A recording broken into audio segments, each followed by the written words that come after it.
Hi guys, thank you for joining me for Prayerful Meditations. So today I'm going to continue to talk about the book Christian Meditation, Experiencing the Presence of God, A Guide to Contemplation by James Finley. It's a very good book. I highly recommend it to anybody. So in this book, he tells a story of his maternal grandmother. She had 5 children, and her youngest died at the age of 9 in her arms. And this left her very broken, very saddened. And going to church in a typical way was too difficult for her, as it would be for a lot of people. So what she ended up doing was she started doing a little ritual in order to attend church and spend time with God again.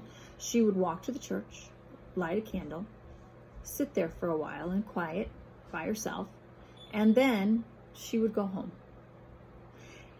And there wasn't a lot, it says here, it wasn't the kind of thing that could be accounted for or made sense in any practical or logical terms, but in a deeper, more interior sense, her act of simple faith made perfect sense.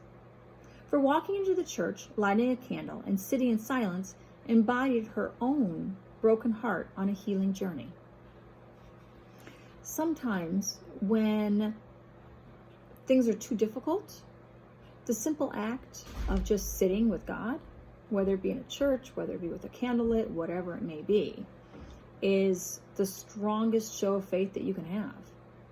Because there is an intimacy that his grandmother had with God in those moments, where it was just her soul laid bare, and then God meeting her there, which actually is quite beautiful.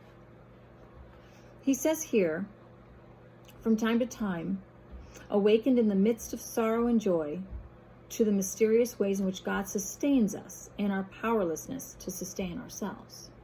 So in our weakest moments, we can't rely on our own strength, but we can rely on God's strength. And that's what his grandmother was relying on. And that's what we can rely on as well, is that God will bring all of himself or herself to us, right where we are, however messy we may be. So next time you're meditating and it feels like it's too much to go through whatever stages or acts, or next time it feels like it's too much to go to church, just light a candle and sit with God. I hope you've enjoyed this prayerful meditation. I'll see you guys later.